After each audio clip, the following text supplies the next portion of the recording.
All right, guys, this is the Worx 2.0 switch driver. There is another model of this, so there's a 1.0. The difference here is that our torque settings are up here.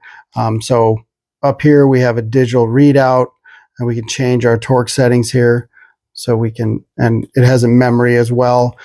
So if you want to increase the amount of torque for screwing, or maybe you want to increase the amount of torque for drilling, it's right up here.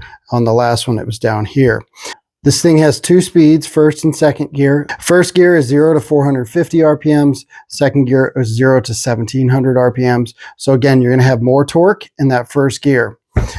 Again, forward, reverse here, which is nice. To change the switch here, all you just push down on that, and you can go from screwing something in to drilling a pilot hole really quickly, which is especially nice when you're hanging stuff.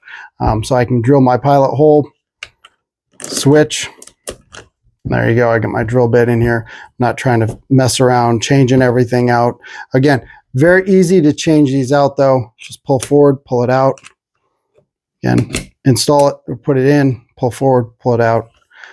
You can do that with this one as well. 20-volt battery comes with it. It's the power share. Quite a bit of power, cool functionality. This is a very unique design in the idea of the switch technology. Again, a lot of times I'm working on something and I do need to switch between a drill. So it just saves me kind of from having to carry two drills around, which is my other option if I'm trying to switch back and forth. Because if you're switching back and forth doing 20 different things, 20 different pilot holes, this kind of is very convenient to have. So cool little tool, quite a bit of power in it, nice functionality in that switch driver.